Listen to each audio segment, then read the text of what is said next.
गेल्या दशकभरात सागरी अर्थव्यवस्थेत केंद्र सरकारनं केलेल्या सुधारणांमुळे भारताचा सागरी शक्ती म्हणून उदय. अमित शहांचं मुंबईतल्या सागरी सप्ताह कार्यक्रमात प्रतिपादन. वाढवण बंदर देश आणि जगासाठी अगणित संधींचं दार उघडणारं ठरेल.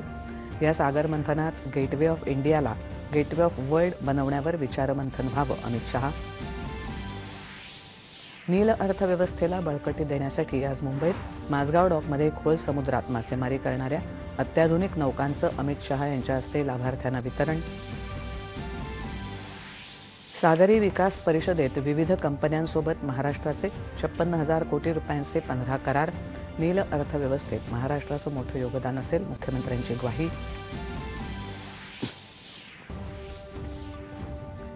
महाराष्ट्रात भाजपा कुणाच्या आधारानं नाही तर स्वबळावर समर्थ होत आहे. राज्यात ट्रिपल इंजिनचं सरकार आणणं आमचं उद्दिष्ट. भाजपा कार्यालयाच्या भूमिपूजन प्रसंगी अमित शहा यांचं प्रतिपादन.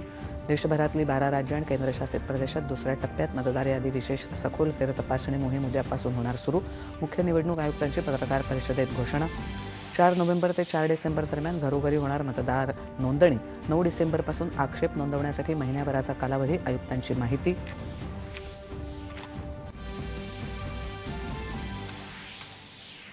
देशाचे पुढील सरन्यायाधीश म्हणून न्यायमूर्ती सूर्यकांत यांची नियुक्ती करण्याची विद्यमान सरन्यायाधीश भूषण गवई यांनी केंद्रीय कायदा मंत्रालयाला केली शिफारस. आणि कार्तिकी एकादशीसाठी राज्य परिवहन मंडळ 1150 अतिरिक्त गाड्या सोडणार. परिवहन मंत्री प्रताप सरनाईक यांची घोषणा. नमस्कार. 9:30च्या बातमीपत्रात मी शिबानी जोशी आपलं स्वागत करते. आता पाहूया बातम्या.